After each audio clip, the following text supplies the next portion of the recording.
The Touchdown City Show is presented by Masters Law Firm, West Virginia's personal injury lawyers. Coming to you from the Stone Church Studio in St. Albans, West Virginia, this is the Touchdown City Show. Thanks for checking out the Touchdown City Show this week, presented by the Masters Law Firm. I'm Anthony Lewis in the Stone Church Studio today with Derek Bailey and the GOAT, Avon Coburn, as we will go over the West Virginia game yesterday against Utah. We're also going to hear from Herb Hand. He's going to talk a little bit about the 05 Sugar Bowl team, and also, too, what a crazy day in college sports. It's a shame that Mush isn't here because the gambling people are going nuts over that Indiana game. Yeah, man, what a bad beat for some people. And we'll get into that. But West Virginia, Utah in Morgantown for the first time, 48-14 final. Rainy day in Morgantown. They claimed it was 53,000 people there, and it looked like there was at the very beginning of the game. When it was kickoff, it was pretty full. But anyway, welcome back, Avon. Appreciate you. Good times, man. I spent some time with my brother, my baby brother.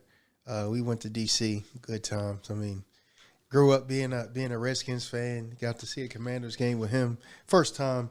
I don't think I played him in the NFL, so maybe I did. I can't remember, but it was a good time, man. We went out and had a good time, and people watched. And my brother's he's different. He's a different little dude, man. 37 years old now. Crazy.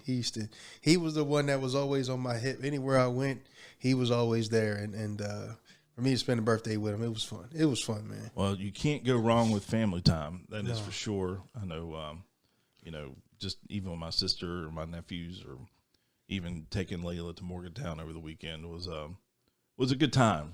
We got to go down on the field for the pregame and all that stuff. And yeah, I missed you guys. I wanted to call in, but I said no. I'm gonna let y'all have it, and because I was really in. It was a good time. It was ebbs and flows of the game, and it was fumbles, and it was good time, brother. Yeah, don't worry about us. We got it.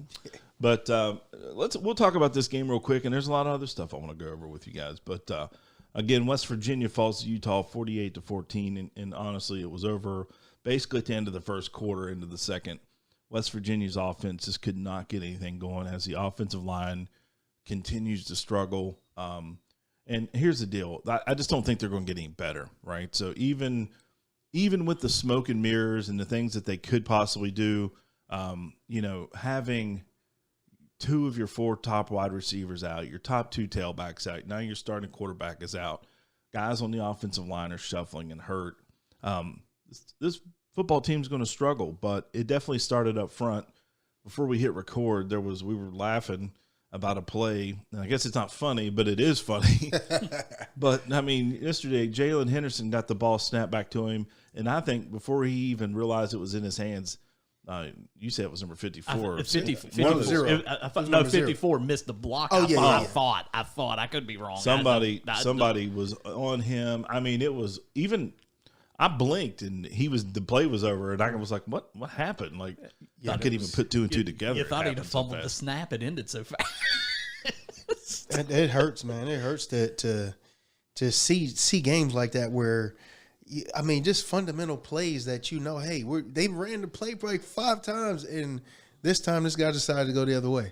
Yeah, or maybe, the guy, they said he might be a first rounder, so he was like, I don't want none of that smoke, and went the other way. The thing with me is you said the team can improve, like the offensive line and everything, but that's bothersome to me because I still think they can improve. They're going to be playing every week. I'm not saying that they're ever going to be good. I'm not saying that. Jesus. But there has to be improvement. You just said they wasn't going to be good. But there has to be improvement. Even if they're not that great of an offensive line, that's fine. But you still have to improve as the season goes. When you're getting more and more reps each week, they should know, like by game 8, 9, 10, they should be better than they are in game 5. Absolutely. So I still say there's room for improvement, even if they're just not talented. Because to me, and this isn't a knock on the players, but it's going to sound like it looks like a MAC level football team right now. It really does, talent wise. The talent level does not look like it's up to par with Big 12 standards. Well, it doesn't help when you bring in six new guys after the second portal. Yeah, I mean I'm just saying it just doesn't. The talent level on the field does not look like a Big 12 football team right now, and that's okay. Like it's not okay, but it's okay. It's not okay, but what I'm saying is it's okay, but you still got to get better. That's what I'm saying is like it's okay for them to be bad. I don't care, but you got to show improvement, and that falls on your coaching staff too. Like the coaches got to coach these guys up. The players got to continue to fight.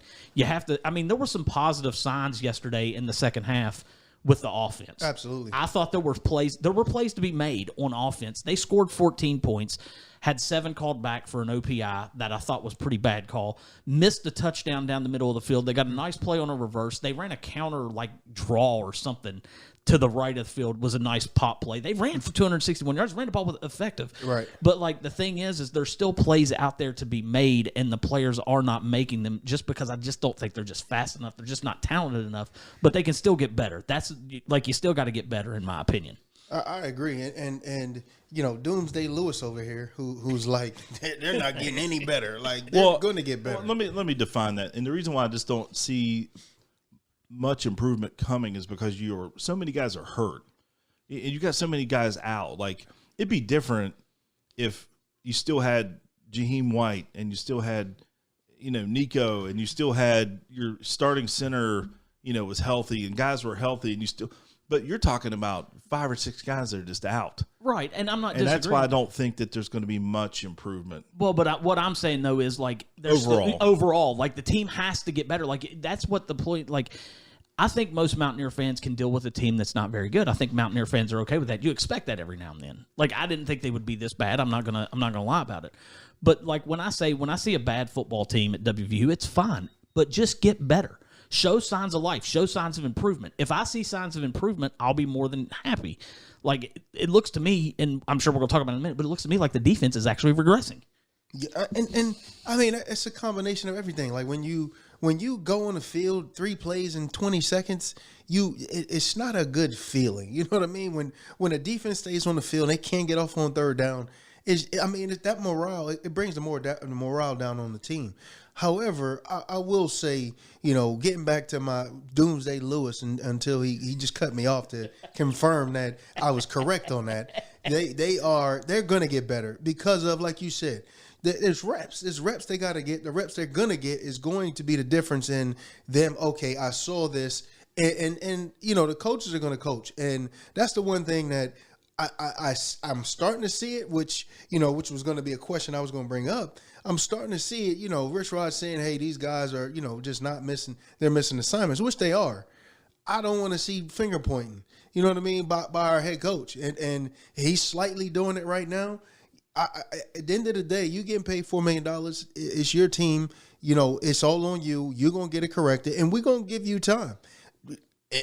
Not too much time, but we're going to give you time to get it right. And then we're going to start calling the dogs like, hey, let's get your pick let's get our pick. I love Rich Rod. That's my, he's family. But at the end of the day, he's got a job to do. And if he's not doing his job, we got to find somebody that will. And I'm not calling for him to be fired. Let's get that, let's get that understood. Well, yeah, I was going to kind of hit on some of that a little later, but even back to Rich, I don't have an issue with him basically saying in pressers like too many missed assignments, too many this, too many that. Absolutely. But when it translates to finger pointing over specific types of losses or things like that, it's like that's where. But like I'm okay with his tone right now. I think what he's trying to say, especially when they ask very specific questions, because they want to know. Everyone, well, on this play, this person did that. This, well, he's just saying it's a missed assignment, this and that. But I've not really had any issues with his tone. People sometimes don't know how to take him or even take everything he says very literal. But just being that I've got a little bit of experience being around him and judging by some of the things that he says, I think he's trying to translate that he understands the talent level of this football team, and he's not hitting the panic button on the next 5-10 years on West Virginia football. He in the way he even said it a few times this week on his radio show, press conferences, this isn't my first rodeo. I know what it takes and what's got to happen here in the next 12 to 18 months before we get this thing going again. So, And I don't want 12 to 18 months of this. well, I mean, 12 months is, this time next year you get a little better than within then that's 2 years from now you're competing. You keep it moving, but I know we're gonna get back to it because, that's Everybody. I mean, the thing is everybody wants to win now. Absolutely. You want to win now. I don't care who it is. I don't care if it's the smallest fan base in the country at the smallest school in the country. Every single fan base wants to win right now. And, that can happen. It can happen today in the transfer portal era. It can happen you have things.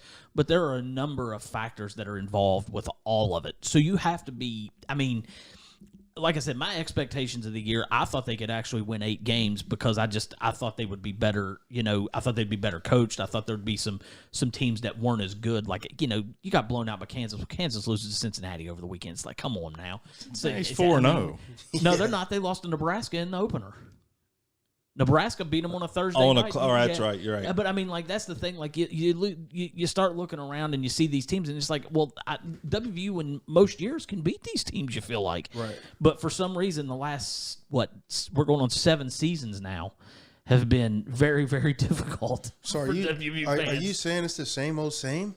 No, I'm not saying it's the same old, but I'm saying it's going to be another difficult season that WVU fans are going to have to go through. Think about it. I think it's going to get turned around. 19, 20, 21, 22, 23, 24, 25. It's 7 seasons since before COVID. West Virginia has been struggling very, very much in football. Even the 9-win season, you can say, yeah, well, they won 9 games. Yeah, you can say that, but everybody looked at that, and myself included, and I said, but they didn't beat a soul. Right. They didn't beat anybody. And, Right. and last week, you weren't here. I touched on it. Remember when West Virginia beat Baylor, and it was Baylor's only loss of the season? They beat Oklahoma State. I believe it was Oklahoma State's only loss of the season. They played TCU to a 31-30 ball game when TCU should have been in the playoff and good enough to win the national championship. You don't see that. It was 28-0 yesterday at halftime. Yeah. That's just rough. That is terrible. And the last time I can recall WVU getting beat that way on their home field was when Kansas State rolled in, and it was 55-7. And the touchdown West Virginia had was a Tavon Austin kick return. It was 2013 or so. It was awful. And yesterday was just very poor all around. I don't want to make excuses. I know they got all the new players and all that stuff, but the thing is it was a complete unit of suck from everyone. Nothing worked. That's what I feel like the whole team. Hashtag that unit of suck. Unit of suck. And that's the way I look at it. I didn't feel like the defense was prepared to play. I didn't feel like the offense was really prepared to play. I thought the offense adjusted well, but I didn't feel like the defense ever adjusted. It was bad from top to bottom. And I get it. It's not a talented team. So I talked to you about this before we even hit the air, but so they were prepared to play. And Chase Wilson in his press conference said we were in position to make plays. We didn't make the plays. The players took the responsibility. He even said Coach Alley had plays dialed up that we knew was coming, and we didn't execute. So I don't feel like that the defense wasn't prepared to play.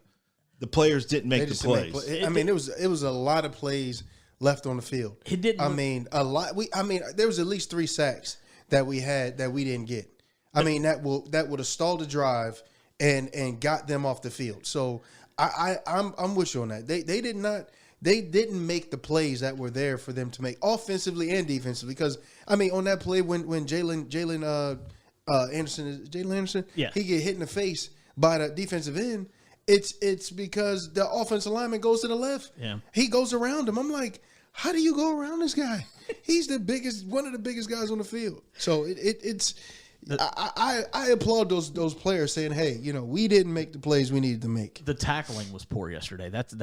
We missed so many tackles. There were so many tackles missed. And not to make excuses, but at the same time, this team, this would have been a great week for a break. They still got to play another game and then get their break. So, and also too, even Phil Steele, when he picked West Virginia at the bottom, he said it wasn't a talent issue; it's the schedule.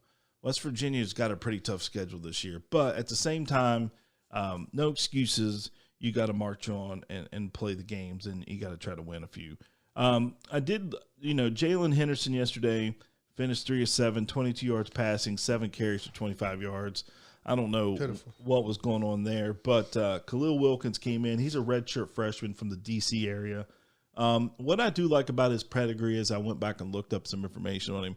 He comes from a winning program. He's a 2-time state champion, which is what you want in the program, right? You want somebody that has that it's used to winning. I saw a little bit of spark from him.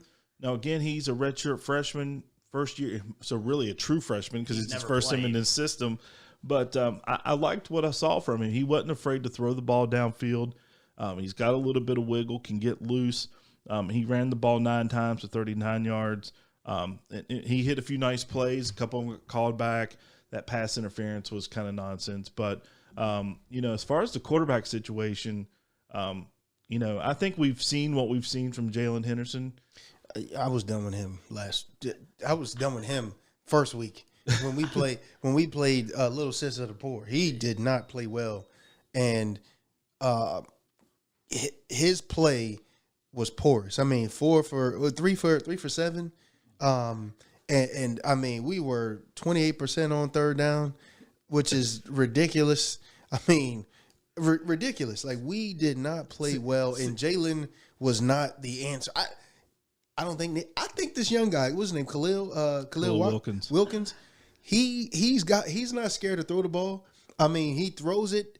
I mean, he's not great at throwing it because, I mean, it's his first start, his first ever playing. But like you said, he was playing with some energy, which is what all you can ask for. Like, Jalen Henderson get out there and think, okay, yeah, I'm out here. No, bro, you got to have some twitch with you. He doesn't look like he's pressing. Like, I want to, when you're down, I want to see pressure. I want to see a sense of urgency, and he didn't have that at all. And yeah, I'm so happy that we moved. Hopefully, we moved on past him, and now we're going to. I mean, where's Max Brown at? They put him in. He got hurt. Did he? Yeah, he came in and got hurt. I must have missed that because I was studying and watching it. I mean, he got lit up. So he came in and ran a draw or something and tried to jump over someone. What's the first rule of thumb when it comes to leaving your feet? Oh man, don't leave your feet. And I missed that. He got lit up. He got hit pretty good, and he came out. And then I believe they put Wilkins in after that. Doesn't help that the running back room is very thin either. Oh, it's a combination of things, right? You got issues up front on the line. You're trying to figure out what you can find with your quarterbacks, your running backs. Listen, if you can't run, all they're going to do is pin their ears back and just tee off on you. I will say too, though, that on the offensive side of the football, like if Marchiol can't go, and whatever he decides for his future, he stuck it out at WU. He's a gamer. I mean, you can think whatever you want about him. Like, not congratulations, but thank that kid for sticking it out because he could have left easily after his freshman year, and he stuck it out at WU. He really likes WU, so I appreciate that. But if we're going to move forward, and he's not going to be able to play, because if he can play, I think I'd still play him. Just my personal opinion.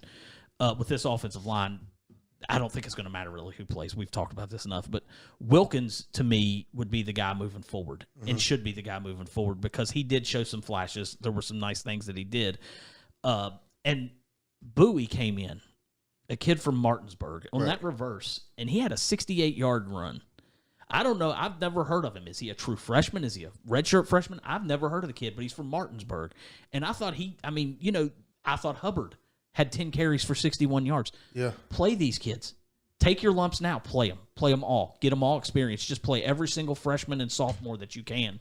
It doesn't matter how bad you're going to get beat. Like I said, just show improvement, get better, and that way next year when you're moving forward, because he's talking about 12 to 18 months from now, these kids have game reps. It's going to help every single one of them. I think that was the signal when they put Wilkins in.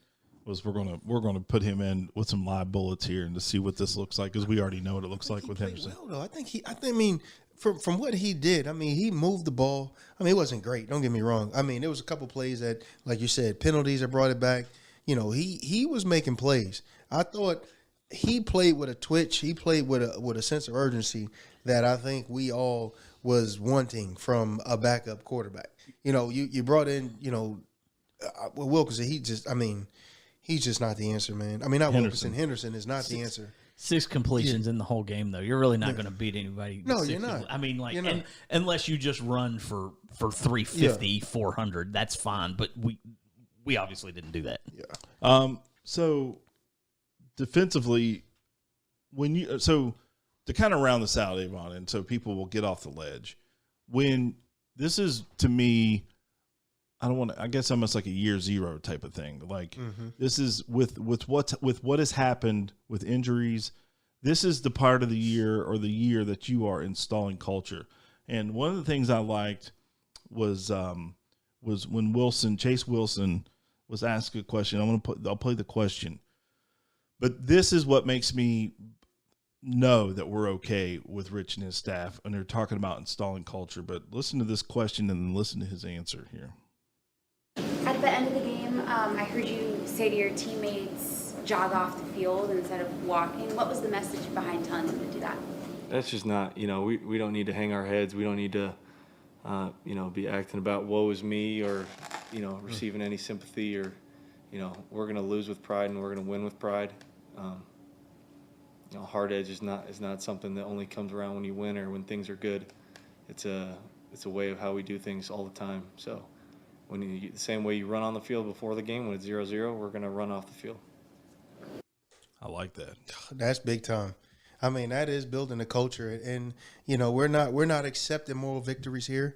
And he kind of basically stated that we're not looking for moral victories. We lost. We're gonna win with dignity. We're gonna lose with dignity, and we're gonna have the same. I love that. To me, like you said, the culture is building, and not sacrificing that in a loss is.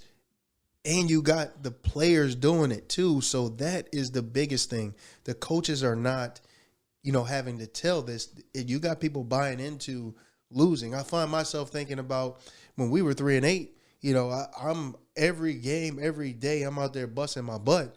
And, we when you start having players only meetings, you're losing.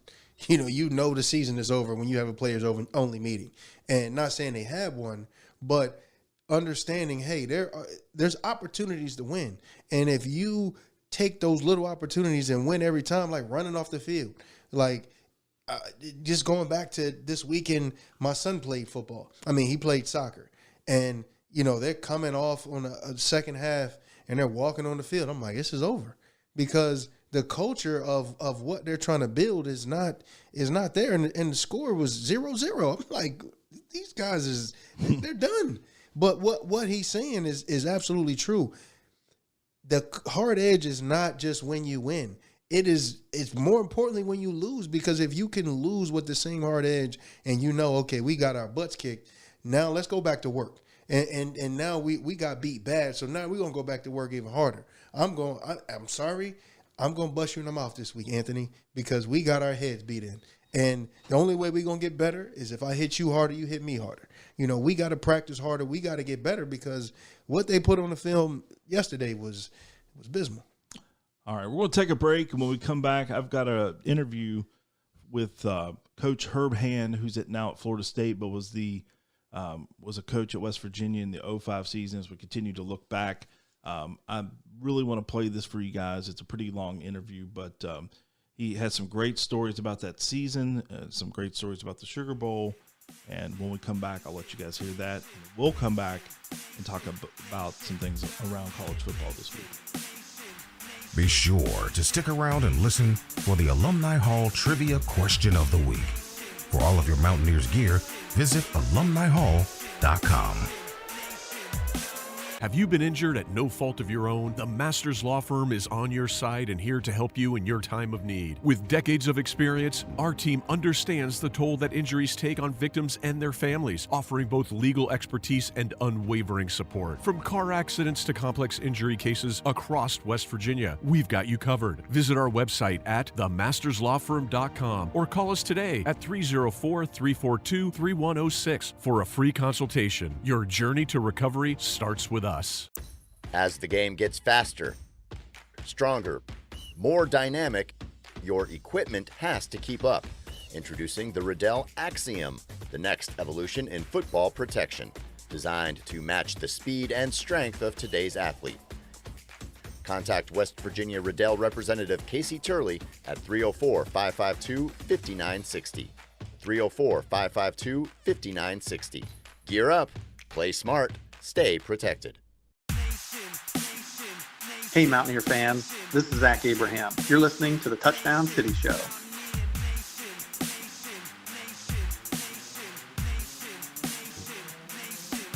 And welcome back to the Touchdown City Show. And as promised, joining us on the telephone is current offensive line coach at Florida State. And from 2001 to 2006, he was a tight end and recruiting coordinator at West Virginia University. If you guys would welcome Coach Herb Hand to the show. Coach, how you been, sir? I'm doing great. Appreciate you having me on. So it's hard to believe that it's been 20 years since the 2005 season, which when we look back at it, it's one of the greatest seasons ever in Mountaineer history. Starting with a win at the Carrier Dome all the way to a win in the Sugar Bowl. But let's start with the beginning of the season. 2005 actually kind of started strange when you look back at it. You had Adam Bednarik at quarterback, Jason Colson, Pernell Williams, Jason Gwaltney at tailback.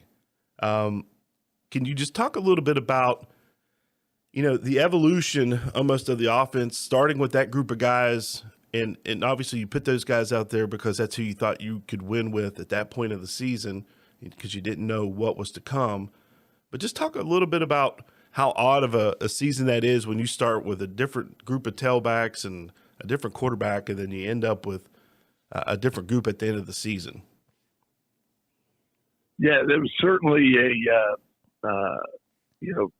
beginning of the season when you look at the personnel that we had coming out of, 2004, right? Jason Colson coming back at tailback, Pernell, and we had recruited at that position, right? We'd signed Jason Gwaltney, who was a great high school tailback. And then, thankfully, we were also able to sign Steve Slayton in that class. And that was mainly, he had been committed to Maryland. And Ralph Friedgen, I guess, made the choice at some point to say that they were going to play him at corner instead of tailback. And Jason wanted, and Steve wanted to be a tailback. And, that's something that James Franklin and I had talked about a bunch because James was involved in Steve's recruiting. And James and I were together at Vanderbilt and Penn State. And, we talked about that the whole dynamics of that. But, going into the season, we had Adam Bednarik, who was Rashid's backup, before. And Rashid and Charles was backup before in 2004. And so, you're going into it and you're thinking this is who we're going to roll with to start the season off. And, and then the season progresses. And, you're right about that. We started off up in Syracuse, and that was one of the, it was a ugly game to say the least. I know that I want to say we turned the ball over like 4 or 5 times that game. And it was the first game in the Greg Robinson era at Syracuse. He had replaced Paul Pasqualoni as the head coach. And I think we turned the ball over 4 or 5 times, and we won the game. It was ugly.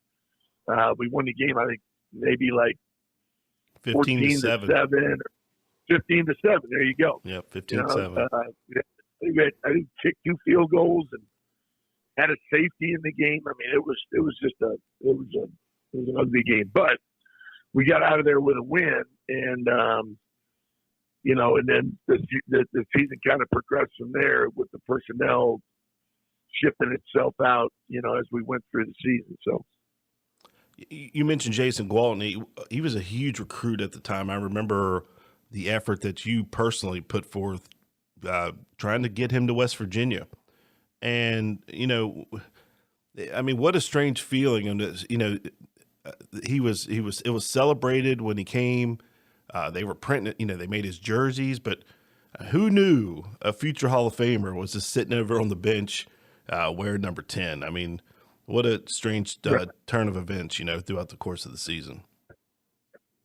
Yeah, and that was, we were really excited, obviously, when Jason signed with us. Like I said, he was an outstanding high school football player and, one of the highest, rated recruits in West Virginia history at that time. And then, here's Steve, who's now in the College Football Hall of Fame, which congrats to him, by the way, getting elected to the Hall of Fame. And they announced that. I was just really excited because, that he's really the first Hall of Fame player that I could honestly say I was, part of the coaching staff with, and I know there'll be some other guys that'll earn that opportunity as well. But congrats to Steve in that regard. But yeah, man, it was a crazy beginning of the year, and you just that just shows that. But guys as they go through the season, all you got to do is work. You work, you put your head down, you come to work every day, you practice, you continue to develop, you continue to get better. And, when your opportunity arises, you have to be prepared, and the perfect example of that. So it's a tale of two seasons, really. Early in the season, like you said, you struggle at Syracuse. You're not putting up huge numbers. I think even against ECU, it was like 20-15. It wasn't a blowout, but something happened in the Louisville game. You get down 17. Bednarik gets hurt, so here comes Pat White, who people tend to forget he had already been playing up until that point. But here comes Pat White off the bench, so to speak, and then then here comes Steve Slayton, and then boom, what an amazing victory over Louisville at the time. It really kind of salvaged the season and really propelled the team forward, especially on the offensive side of the ball. Yeah, that Louisville game, I think we were down 17 in the fourth quarter when Adam injured his foot, and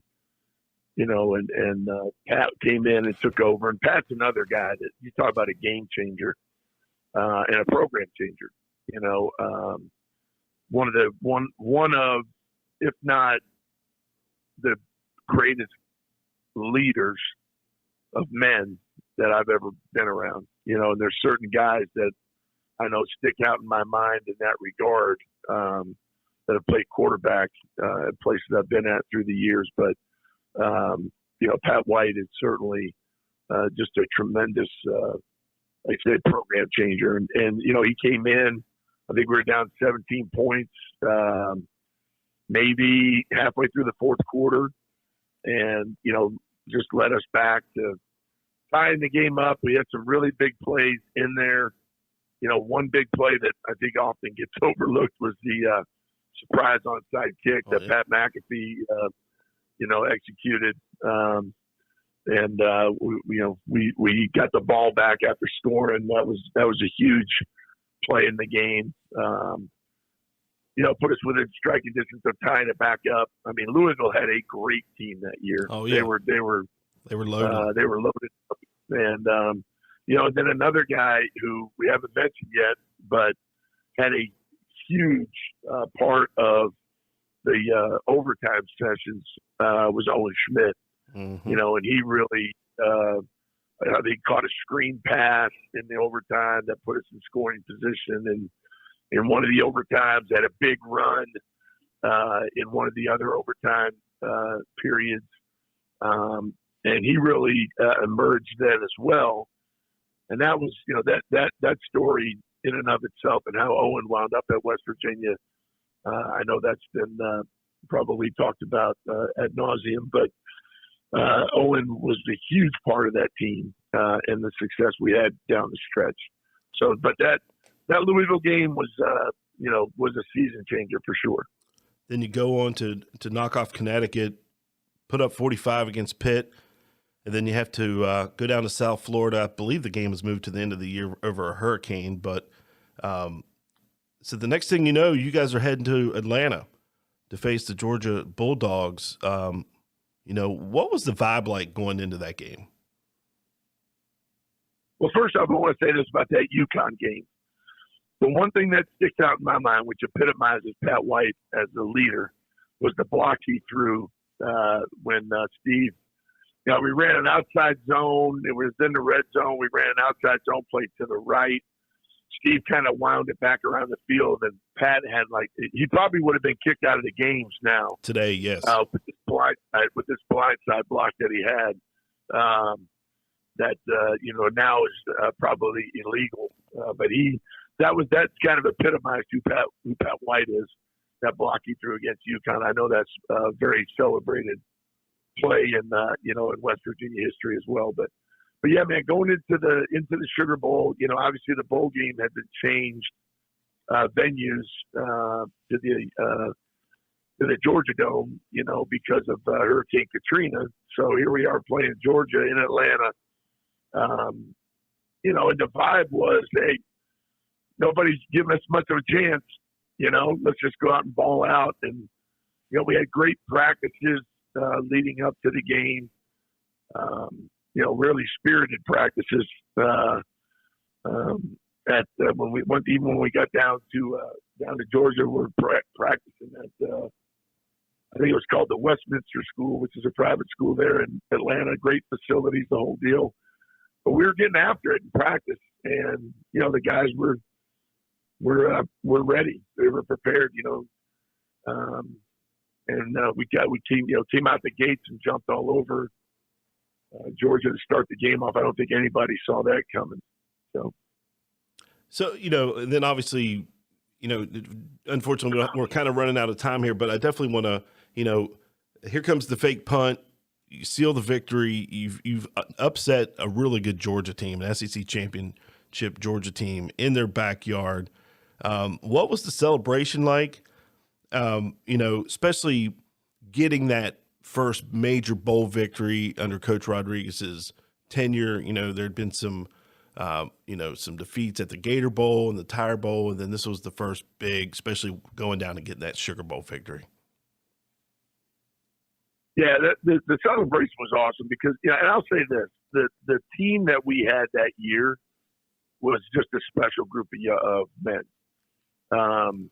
You look back, and I've been now coaching I'm going to my 36th year of coaching, and there are certain teams that if you could say I would coach that team of people every year, and you would have that type of success every year because of the dynamics, because of the chemistry on the team. We had a bunch of guys who loved one another, that played hard for each other. We had great brotherhood on that team, great chemistry.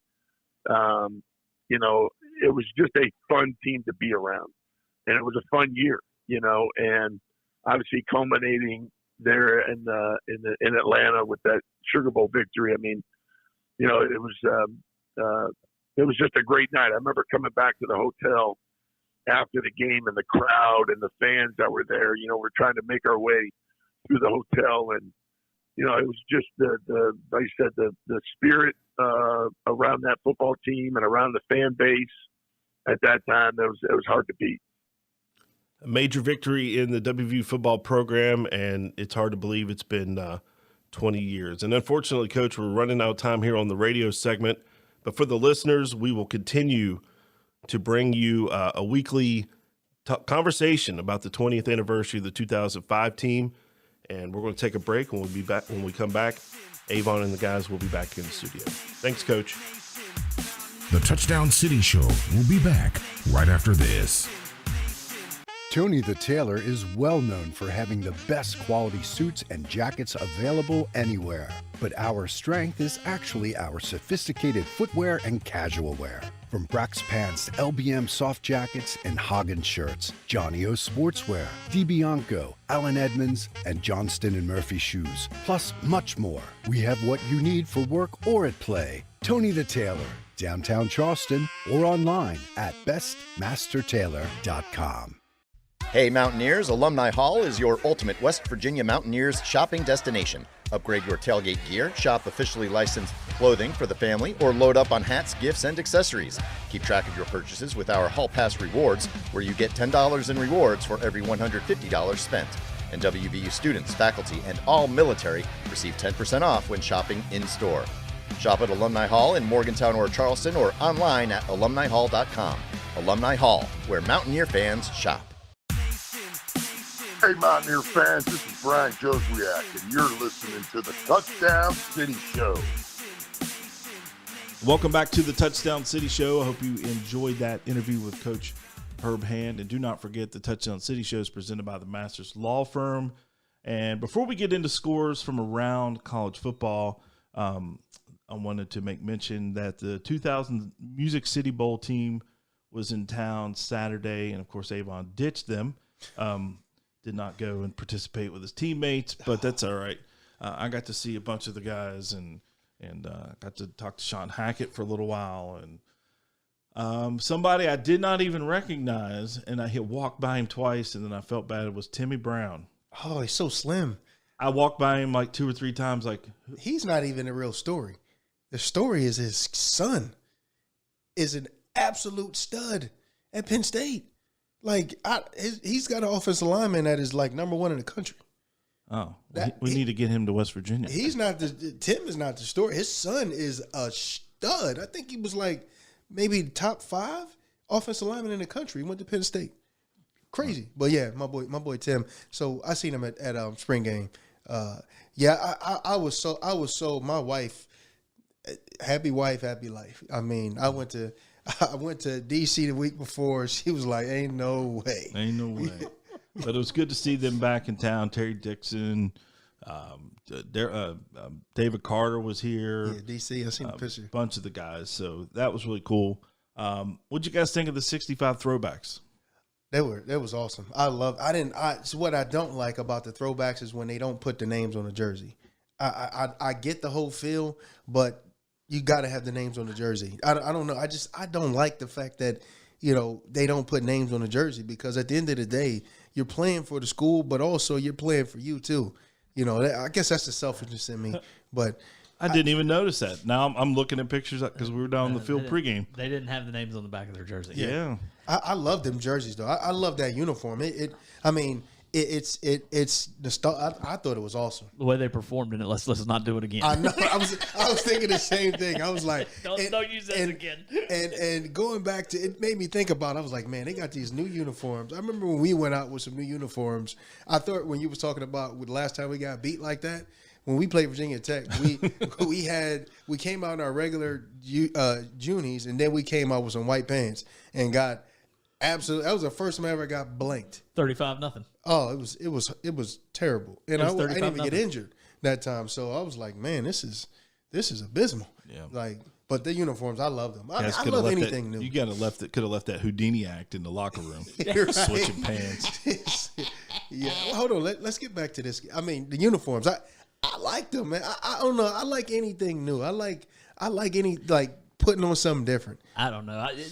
I'm not really a big uniform. I like the traditional Mountaineer uniforms. That's just me, though. I'm a traditional guy. Like, I like the normal stuff. The throwbacks are okay, I guess. I prefer the white helmet, though. It's like I think 74, maybe the 74 helmet. Yeah, I don't know. They wore those the last few years. Yeah. I do like these uniforms. Throwback to 65. And of course, it's all about money. It's all everybody had on. I saw the hats and the shirts and they gave out the rally towels and all that fun stuff going in. But I do like the uniforms. It's probably gonna be the last time you see them this year. But it's might be the last time we ever see them with that performance. Nah, I mean it was a throwback thing, and I thought they looked cool. But all right, so it's time for the Alumni Hall Trivia Question of the Week. The phone number 304-729-4465. Again, 304-729-4465. The question, West Virginia's 2-0 against BYU. The first game happened in 2016. What stadium did they play in? Again, the answer, you need to text that in for a $25 gift card to Alumni Hall. They have locations in Charleston and Morgantown. Again, the number 304-729-4465. All right, news from around the country and around the Big 12. Gundy fired. He's got to go out the way he wants to go out. Get your behind. That's what I thought. Get out of here. He's been there for way too long. He's been a poop. I'm 40 years old. That was his best claim to fame. But the thing is though, is like just 2 years ago he played for the Big 12. Like his team played for the Big 12 championship game. He was in there. He didn't play for it. His team did. Is what I'm saying. Like that guy was a great coach for Oklahoma State. He, like you said, he's been there too long. I'm starting to get the feeling like these coaches that hang around. I think about 10 years maybe might be your tenure now. Like it's starting to get to where it's kind of turning into like the NFL where a guy's been there so long. And I mean, there's going to be shorter leashes with all the money involved too. Let's just be honest. Let's call it what it is. I mean, he got fired. Now he'd been there forever, but like Foster was fired after like 14 games from UCLA. Guys are getting fired quicker and quicker and quicker with all the money involved. I think you're going to see it more and more.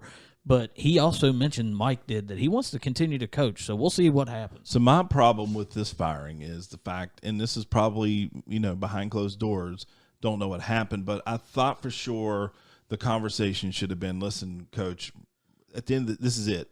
We're going to go ahead and announce your retirement at the end of the year. And he probably told him, no, I'm not retiring. Right. And they were like, well, all right, here's how we're going to do it, or we're going to have to let you go. And he said, well, fire me. I just thought, for the fans, I mean, he's one of their guys. That'd be like them doing that to like, Rich or even Coach Nealon, like, Times has changed though, brother. I mean, it's a money game. I know it's a money game, but what I'm saying is, and they probably presented the opportunity for him to do it this way, and he didn't take it. But I mean, it's rough from the outside looking in. Like, damn, they did that to one of their own guys. He probably, though, if he resigns, he may not get the buyout. So he might say, "Hey, I'd rather you fire me and get my $12 million or whatever they owe him for the buyout." Yeah, that's a good point. I mean, Ed Orgeron had the greatest ever. What time you want me to leave and what door you want me to go out? Yeah, pay me. So the West Virginia Coliseum is now the Hope Coliseum, named after Hope Gas. I think they gave $20 million for the naming rights over the next 10 years. So we'll be playing in the Hope Coliseum. On Twitter, they were calling it the gas chamber. Oh, God. The internet is undefeated. The gas chamber. Hey, but you know what? That's actually pretty cool. $20 million, man. That's actually pretty cool. You're going to have to start. Like, it doesn't matter how you get money at this point. You're going to have to do that kind of stuff. Like, $20 million is $20 million. Bro, I mean, that's a great name, though, to be honest with you. The gas chamber, when teams coming in, they coming into the gas chamber. Play the gas face by third base whenever they come out. Bro, I like it. I like the name. Now, obviously, it kind of strays away from the Mountaineers and that type of thing. But I think if you coming into what is that, the Rump Arena? That's not Rump Arena with the fog, is it? That's Fog Allen. That's Fog Allen Fieldhouse. That's Allen Fieldhouse in Kansas. Yeah, Allen Fieldhouse, and it's the fog. You know what I mean? You coming into Hope. You coming into the gas chamber. The gas chamber. It's kind of cool. It's funny to listen to older people complain though, because I mean, and when I say that, I'm 50, but I understand the way the game is going, where it's going, and it's about the money. People, you sold out for the money, or it should be the Bob Huggins or the Gail Catlett. It's like, no, it's going to be whoever gives us $20 million, because we're trying to compete all across the board, not only in football, but in other sports too. And it takes money to make all athletics run now. So $20 million coming through the door works for me. So I just want to rewind this tape a little bit. And didn't he just say, they let this guy go and he's one of ours. Yeah, I mean, you just said, you was upset how they fired him and he's one of ours. But no, I mean, from the outside. Same time, but it's the same thing, though. It's the same. It's about money. Like it's about money, and he wasn't going to leave, because if he leaves, like you said, he's not getting his buyout. What I'm saying is, with that is, he was probably being stubborn, and they had to show him the door. But my thing is, from the perception of we've just fired him, it looks bad, and behind closed doors, they probably gave him the option, right? But the perception of it just looks bad because it's one of your people. And I get it, they're not winning, but also too, did you guys see this? Raheem Biles from Pitt got into it with a Louisville ball boy. Did you see this? I saw it. I didn't. I just seen. I didn't see what happened. I know he's trying to grab the ball or something. The ball boy at the end of the day though posted on Instagram and he had the football. So Biles had a pick six. And when he hit the end zone, the Louisville ball boy tried to retrieve the ball. That's what they're supposed to do. Right. And he basically, they were fighting, like putting hands on each other. Right. And because he wanted to give it to his mother. And it was just like, man, listen, first of all, I'll always take the side of whoever's doing anything against Pitt. So Raheem Biles, it was a You are a scumbag hero. move. Oh, no, not the ball boy's a hero. How bad's Pitt? They haven't won a game. So I was going to allude to this. We are having a terrible season, but we beat Pitt. So I mean that brings me joy. I mean it's so hard to kind of live in this losing right now, but we beat Pitt. You always say then there's the but. They went 2-10, but they beat Pitt. And what I always say, you never remember anything before the but. But we beat Pitt. Yep. You know what I mean? So just I'm not. There's no consolation prizes. We're not. But we beat Pitt. You know what I'm saying? You guys know I'm not a rain guy, and not on top of the rain, we were getting our brains beat in. So we left early and went down to Jerry Dove Drive, Buffalo Wild Wings, and watched some of the game in the Nate. And there was a group of Louisville fans in there. So I walked over and told them, I said, "Listen, congratulations on the big win." I said, "You probably feel amongst friends here. Anybody that beats Pitt is a friend of ours." And they just laughed. I guess I don't know if they were going back to Kentucky and just stopped to eat, but they got a warm welcome in Buffalo Wild Wings from me. So, all right, let's look at some scores from around the Big 12. Iowa State over Arizona, 39-14. Rocco Becht threw for 243 yards in the win. Iowa State, it's going to be an interesting race to the Big 12 championship, and they've definitely got their name in the hat for that. BYU over Colorado, who West Virginia plays Friday night. BYU handles the Buffaloes 24-21. K-State over Central Florida gives them their first loss on the season, I believe. Yeah, they're 3-1 now. So the interesting one for me, and you brought it up earlier, was Cincinnati over Kansas, 37-24. 34. Yeah, I got this typed in wrong. I was like, that doesn't seem right. 37-34. Jalen Daniels, though, 445 yards, 4 touchdowns. Here it comes. The receiver for Kansas had like 5 catches for 214 yards and 2 touchdowns. Emmanuel Henderson. I was watching some of it, and it turned into Cincinnati scored and took the lead. Kansas ran at one play 75-yard touchdown to that receiver, and it was just a kind of a back and forth game, very competitive, very good game. Cincinnati, huge game coming up. They're a 1.5 underdog on Saturday against Iowa State. Baylor over Oklahoma State, 45-27. As we mentioned earlier, Gundy was fired. So it's a race to the bottom between us and Oklahoma State. I was going to say, I want to apologize to the guy that texted in last week, or the fan that texted in last week that said West Virginia is the worst team in the Big 12, maybe the worst in the Power 4 with Oklahoma State. You were probably right. And, of course, Friday night, Houston over Oregon State, 27-24. Houston is now 4-0. They got a big game at home coming up with TCU. Yeah, so that's going to be a big matchup. Looking forward to watching that one, and then of course Arizona State over TCU. That's a huge win for Arizona. Arizona State's beaten Baylor and TCU. That's 2 very good wins for Arizona State trying to repeat in the conference. They have 1 loss right now, and it was a play against Mississippi State late in the game, and they blew it. They should have won that ball game. So Arizona State, there's some good teams. I don't know that anyone's great, but it feels like BYU, Arizona State, TCU, Texas Tech. It feels like all those teams. I think even Utah's pretty solid. I don't think Utah's on the level of those others, but it still feels like there's a lot of solid teams. Nobody's really great, but there's a lot of solid teams in the Big 12. Arizona State came from 17 down. It was 17-0. Yeah, I was watching it. So I want to talk about this. I think that we might be seeing a gambling investigation in Indiana. So the spread was 6.5 and even got down to 5.5 for the Iowa-Indiana game. And they were up by 7. Was it 20-13? Yes, 2013. So they have 3 seconds on the clock on 4th down. Oh, yeah. So all they have to do is take a few steps back, deal it, ball game's over. Homeboy runs all the way back, safety. Swung the bets. I saw it. It's That is an investigation coming. That is point shaving at its finest.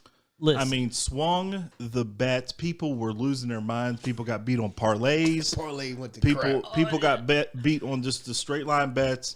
The gamblers. I wouldn't be surprised if somebody showed up at his door with a leather jacket on, talking a little funny from Vegas. I mean, you know, if you bet donuts on these games, you've seen it all. I am not surprised that this happened. I've seen games worse. Like I've seen teams call timeout. I remember one year Rutgers and Penn State were playing, and Penn State was way ahead.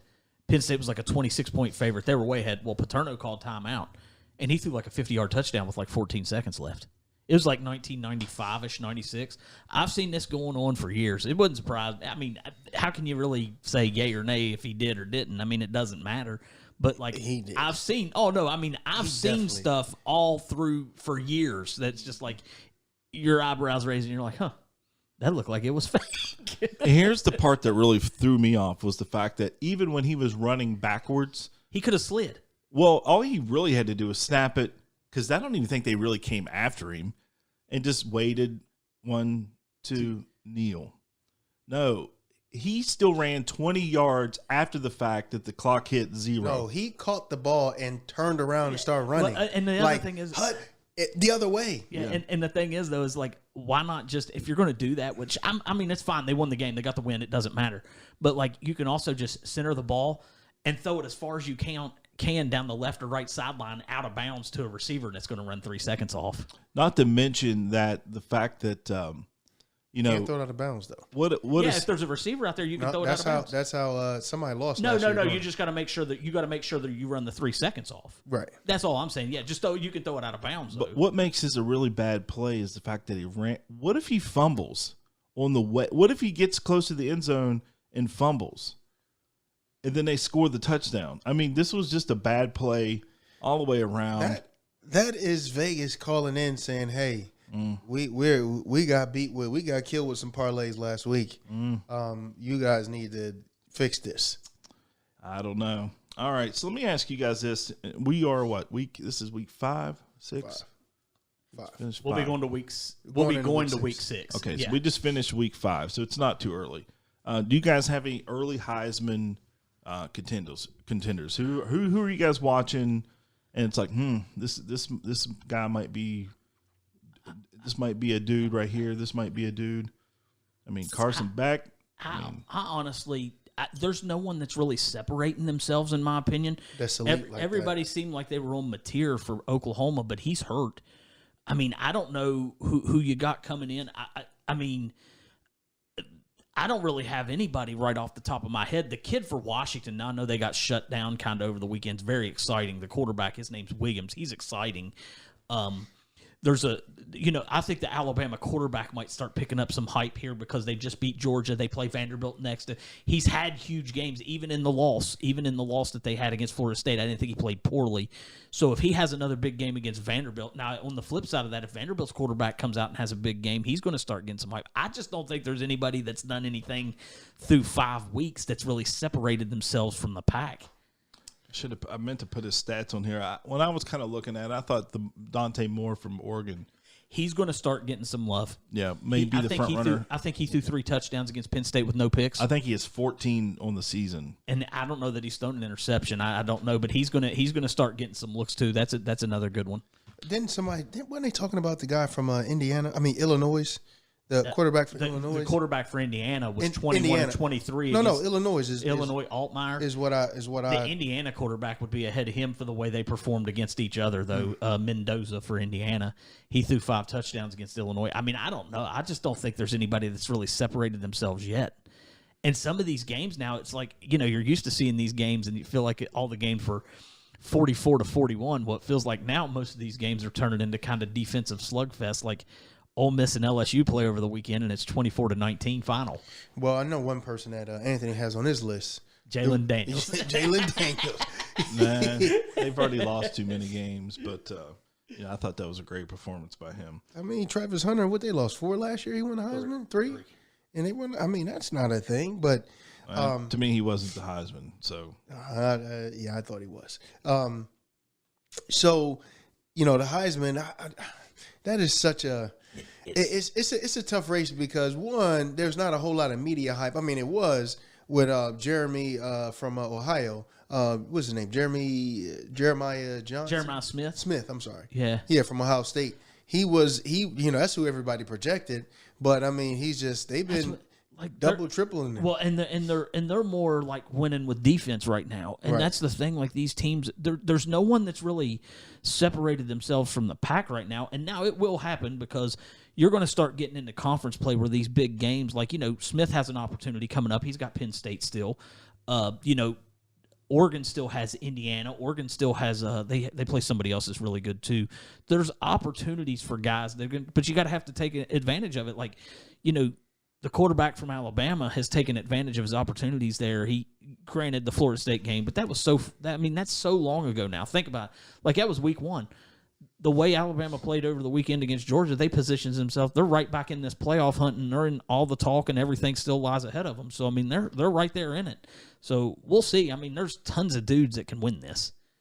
It's not too early to bring this up. I just want to remind you guys and let you guys know that October the 26th, West Virginia basketball tips off. West Virginia will scrimmage Wheeling. My buddy Chris Richardson coaching Wheeling on October the 26th. And then they tip off for real on Tuesday, the following, I think, November or something. We're counting on you, Ross. We're counting on you, man. Hey, I thought I'd bring that up. Hey, it's been a rough few weeks in football, but Wheeling, they nationally compete in that Division II every. Are they Division II in basketball? That's West Lib. What? West, you're thinking of West Lib. I am thinking West Lib. Yeah. I am thinking that was Crutchfield, and he's won a couple national titles down there at Nova Southeastern. I wonder why no one's ever given that system a shot at the Division I level. I swear, I think if I were a team, I'd give that a shot. They just run them down the court as fast as they can, shoot threes. Yeah, it worked. It worked way back in the day with Lala Marymount, Paul Westhead. Remember Hank Gathers? Mm-hmm. It worked for them. I wonder why nobody else will take a chance on it. I don't know. Defense, man. I will say I'm super excited about this. But I haven't really been excited about basketball. This coach, if you met this coach, he is the coolest dude I think I've met. As far as a coach, like he's super cool. Like have you met him? Mm-hmm. Isn't he cool? I like him. He's cool. I don't know. I went out of my way to meet him because my man John Flowers. Did you see that exchange on their show? Mm. So he had asked Kevin Jones. He said, "You meet the new coach yet?" I did. He said, "No, I haven't met him." And he goes, "I went to shake his hand. I went to give him the George Bush, and he gave me the Barack Obama." No, he said he's cool. He's super cool. I don't know. I don't know much about him. Like I know he came from North Texas. I know North Texas was in the NIT a couple years, and maybe a couple finals. He wasn't really the I guess sexy hire that people wanted. But, like, you got to give him a chance. I think he's going to do fine. I like the roster that he's put together. I will say that I do like the roster that he's put together. He's got a guy that led the country in three-point makes last year. That'll be a sweet change if dudes start knocking down threes for West Virginia. I've heard from people, I've heard nothing but good things so far. So I'll be curious to see how this thing shakes out. And not to mention, I think they've already got 2 4-star guys committed. The one's like 6'11". Yeah. He's like 6'11". The recruiting thing's happening. I met Malachi Thompson. I know I'm all over the place now. I'm just off script here. The kid from Nitro. I met him in the pregame Saturday, the wide receiver. They've got 2 Division I guys over there. They've got Parks, who's going to Florida State, and Thompson, who's going to West Virginia. But, Parks is the D lineman. I mean, offensive lineman. Yeah. Yeah, and so that's Nitro. I thought they were at They're all at Nitro. Oh, so they weren't at Nitro last year. I don't know. I can't keep track, but I just happen to. They start transferring schools now in like junior high. They go like, this kid went to 34 high schools. Yeah, I was watching. I don't know what game I was watching, but they were like, this guy transferred in high school several times, and he started out in Alabama. And I'm like, it was a D lineman. It was a D lineman that made a play. And I can't remember what game it was. Oh, I was going to say it might have been the Oregon game. Bear Alexander for Oregon. That's exactly who it was. He's been at like Southern Cal, Alabama. He's been all around. Well, that's exactly who it was. Who was it? West Virginia had him. He was the true freshman offensive lineman that I loved, and he had been to like 4 high schools, and he came to West Virginia and instantly transferred out, and we never really heard much. This is back in the Holgerson era. He was here for one season. And he went to 4 high Lamont schools. McDougal. I thought he was a defensive lineman. Defensive lineman. I thought you said offensive lineman. Yeah, he went to I thought he went to Southern Cal, transferred into West Virginia, and then went to Miami. I know Akeem Messidor's at Miami now. Right. This kid was a freshman. I remember him. Gibby recruited him, and they played him as a true freshman.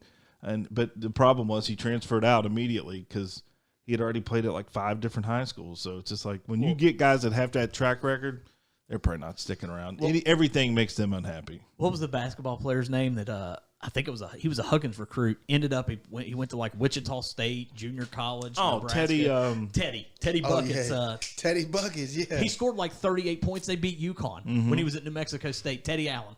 Teddy Buckets. Yeah. All right. Well, West Virginia Friday night, 10:30. I will have to.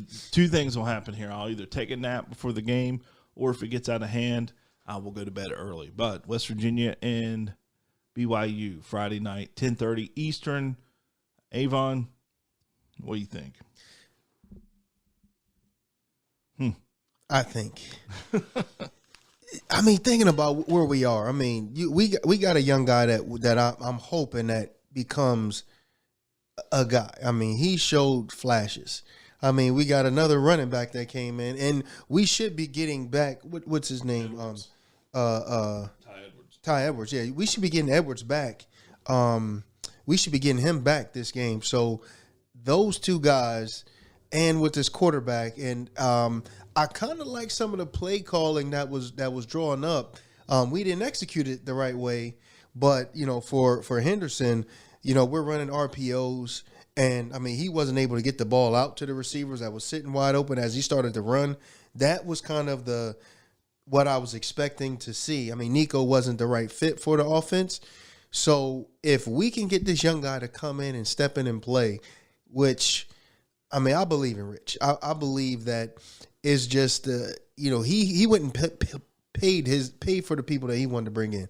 So I'm not giving him any solace, this is your roster that you put together. It wasn't anybody else. This wasn't you cut players that were here. So I'm not giving you any grace on this, Coach. I love you, but you got to go and produce. And I know we're building the right culture. Getting around to it, I think we're going to shock the world. I really believe that. Stop laughing at me. I think we're going to shock the world on Friday night, and it's going to be a game that you won't be able to go to sleep for. You'll be up till 12 o'clock on Friday. You don't know me very well. Go ahead. 12 o'clock, that game kicks at 10:30. It'd have to be like 1 or 1:30. Well, maybe you're going to be up at 12 o'clock watching this game, being excited to come and talk about what happened the following weekend. I'm telling you guys, I think we have a quarterback. And when you got a quarterback, you got hope. I don't think Nico's the answer. I know you do. He had one great game. I think we should be looking. I think we might have found it. So I'm going to go with WVU. This is going to be a bar burner. 34-35 WVU. I don't think Nico's the answer, but I'm just saying if he's healthy, I'd play him. Having said that, I'm going to make this short and sweet. There's no chance. BYU.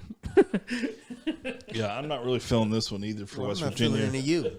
Just due to the fact that, BYU's got a pretty good roster. It's a pretty good football team. Offensively, up front, West Virginia's struggling.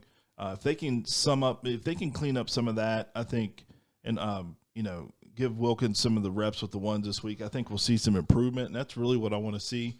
I want to see Edwards come back, and I think he's the missing part to this right now, because he gives you the running game, which then opens up the passing game. And hopefully he wasn't a one-time wonder. What was the kid's name that came in and went nuts against Bowling Green and Garrison back when this is early? Maybe. I think there was a guy named Garrison, yeah. I think he ran for like 250 yards or something, and then, we didn't really hear much from him ever again. So I hope it wasn't one of those type of situations.